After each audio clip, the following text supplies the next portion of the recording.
ओम श्री गणेशाय नमः। ओम गुरुवे नमः। ओम नमः शिवाय। शिवजी सदा सहाय। वायव्य संहिता उत्तरखंड अध्याय 40। वायुदेव का अंतर्धान, ऋषियों का सरस्वती में अवभृत स्नान और काशी में दिव्य तेज का दर्शन करके ब्रह्मा जी के पास जाना। ब्रह्मा जी का उन्हें सिद्धि प्राप्ति की सूचना देकर मेरु के कुमार शिखर पर भेजना। सूत जी कहते हैं, इस प्रकार क्रोध को जीतने वाले उपमन्यु जी से यदुकुल नंदन श्री कृष्ण ने जो ज्ञान योग प्राप्त किया था, उसका प्रणत भाव से बैठे हुए उन मुनियों को उपदेश देकर आत्मदर्शी वायुदेव सायंकाल आकाश में अंतर्धान हो गए। तदंतर प्रातःकाल नैमिषारण्य के समस्त तपस्वी मुनि सत्र के अंत में अवभृत स्नान करने को उद्यत हुए। उस समय ब्रह्मा जी के आदेश से साक्षात सरस्वती देवी स्वादिष्ट जल से भरी हुई स्वच्छ सुंदर नदी के रूप में वहां बहने लगी। सरस्वती नदी को उपस्थित देख मुनि मन ही मन बड़े प्रसन्न हुए। उन्होंने सत्र समाप्त करके उसमें अवगाहन यानी स्नान आरंभ किया।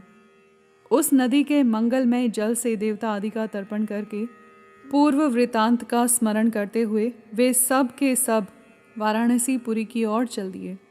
उस समय हिमालय के चरणों से निकलकर दक्षिण की ओर बहने वाली भागीरथी का दर्शन करके उन ऋषियों ने उसमें स्नान किया और भागीरथी के ही किनारे का मार्ग पकड़कर वे आगे बढ़े। तदंतर वाराणसी में पहुंचकर उन सब को बड़ी प्रसन्नता हुई।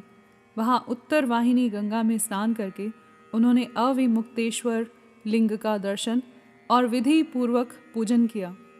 पूजन करके जब वे चलने को उद्यत हुए, तब उन्होंने आकाश में एक दिव्य और परम अद्भुत प्रकाशमान तेज देखा, जो करोड़ों सूर्यों के समान जान पड़ता था। उसने अपनी प्रभा के प्रसार से संपूर्ण दिगंत को व्याप्त कर लिया था। तदंतर जिन्होंने अपने शरीर में भस्म लगा रखा था, वे सैकड़ों सिद्ध पाशुपत मुनि निकट जाकर उस तेज में लीन हो गए। उन तपस्वी महात्माओं के इस प्रकार लीन हो जाने पर वह तेज तत्काल अदृश्य हो गया। वह एक अद्भुत सी घटना घटित हुई। उस महान आश्चर्य को देखकर वे नैमिषारण्य के निवासी महर्षि यह क्या है, इस बात को न जानते हुए ब्रह्मवन को चले गए। इसके जाने से पहले ही लोक पावन पवन देव वहां जा पहुंचे। उन्होंने नैमिषारण्यवासी ऋषियों का जिस प्रकार साक्षात्कार हुआ, जिस तरह उनसे उनकी बातचीत हुई, उन ऋषियों की शुद्ध बुद्धि जिस प्रकार पार्षदों सहित सांब सदाशिव में लगी थी, और जिस प्रकार उन यज्ञपरायण ऋषियों का वह दीर्घकालिक यज्ञ पूरा हुआ था, वे सारी बातें जगत श्रेष्ठा ब्रह्म योनि ब्रह्मा जी को बताई। फिर अपने कार्य के लिए उनसे आज्ञा ले वे अपने नगर को चले गए। तदंतर अपने स्थान पर बैठे हुए ब्रह्मा जी गान की कला में परस्पर स्पर्धा रखने और विवाद करने वाले तुम्बुरु और नारद के गान जनित रस का आस्वाद करते हुए वहाँ मध्यस्थता करने लगे। उस समय वे गंधर्वों और अप्सराओं से सेवित हो सुखपूर्वक बैठे थे। उस वेला में किसी बाहरी व्यक्ति को वहाँ जाने का अवसर नहीं दिया जाता था। इसीलिए जब नैमिषारण्य निवासी मुनि वहाँ पहुँचे, तब द्वारपालों ने उन्हें द्वार पर ही रोक दिया। वे मुनि ब्रह्म भवन से बाहर ही पार्श्व भाग में बैठ गए। इधर संगीत गोष्ठी में नारद ने तुम्बुरु की समानता प्राप्त की। तब परमेष्ठी ब्रह्मा ने उन्हें तुम्बुरु के साथ रहने की आज्ञा दी और वे पारस्परिक स्पर्धा को त्याग कर तुम्बुरु के परम मित्र हो गए। तत्पश्चात गंधर्वों और अप्सराओं से घिरे हुए नारद नकुलेश्वर महादेव को वीणा गान सुनाकर संतुष्ट करने के लिए तुम्बुरु के साथ ब्रह्म भवन से उसी प्रकार निकले जैसे मेघों की घटा से सूर्यदेव बाहर निकलते हैं।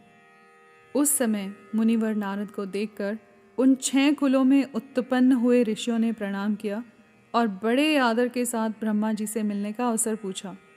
नारद जी का चित्त दूसरी ओर लगा था और वे बड़ी उतावली में थे, अतः उनके पूछने पर बोले, यही अवसर है, आप लोग भीतर जाइए। यह कहते हुए वे चले गए। तदंतर द्वारपालों ने ब्रह्मा जी को उन ऋषियों के आगमन की सूचना दी। उनकी आज्ञा पाकर वे सब एक साथ ब्रह्मा जी के भवन में प्रविष्ट हुए। भीतर जाकर उन्होंने दूर से ही दंड की भांति पृथ्वी पर गिरकर ब्रह्मा जी को प्रणाम किया। फिर उनका आदेश पाकर वे ऋषि उनके पास गए और चारों ओर से उन्हें घेर कर बैठे। उन्हें वहाँ बैठा देख कमलासन ब्रह्मा ने उनका कुशल समाचार पूछा और बताया कि मुझे तुम लोगों का सारा वृतांत ज्ञात हो चुका है, क्योंकि वायुदेव ने ही यहाँ सब कुछ कहा है। अब तुम बताओ, जब वायुदेव तुम्हें कथा सुनाकर अदृश्य हो गए तब तुमने क्या किया?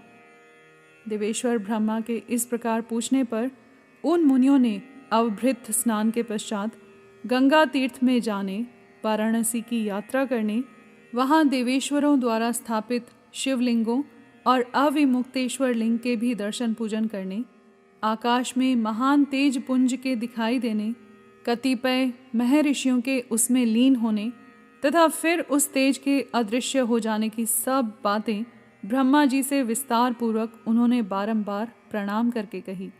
साथ ही यह भी बताया कि हम अपने मन में बहुत विचार करने पर भी उस तेज को ठीक ठीक जान न सके। मुनियों का कथन सुनकर विश्व सृष्टा चतुर्मुख ब्रह्मा ने किंचित सिर हिलाकर गंभीर वाणी में कहा, महर्षियों, तुम्हें परम उत्तम पारलौकिक सिद्धि प्राप्त होने का अवसर आ रहा है। तुमने दीर्घकालिक सत्र द्वारा चिरकाल तक प्रभु की आराधना की है, इसलिए वे प्रसन्न होकर तुम लोगों पर कृपा करने को उत्सुक हैं। उस तेज पुंज के दर्शन की जो घटना घटित हुई है, उससे यही बात सूचित होती है। तुमने वाराणसी में आकाश के भीतर जो दीप्तिमान दिव्य तेज देखा था, वह साक्षात ज्योतिर्मय लिंग ही था। उसे महेश्वर का उत्कृष्ट तेज समझो। उस तेज में श्रौत और पाशुपत व्रत का पालन करने वाले मुनि, जो स्वधर्म में पूर्णतः निष्ठा रखने वाले थे और अपने पाप को दग्ध कर चुके थे, लीन हुए हैं। लीन होकर वे स्वस्थ एवं मुक्त हो गए हैं। इसी मार्ग से तुम्हें भी शीघ्र ही मुक्ति प्राप्त होने वाली है। तुम्हारे देखे हुए उस तेज से यही बात सूचित होती है। तुम्हारे लिए यह वही समय दैववश स्वयं उपस्थित हो गया है। तुम मेरु पर्वत के दक्षिण शिखर पर जहाँ देवता रहते हैं जाओ, वहीं मेरे पुत्र संत कुमार, जो उत्कृष्ट मुनि हैं, निवास करते हैं। वे वहाँ साक्षात भूतनाथ नंदी के आगमन की प्रतीक्षा में हैं।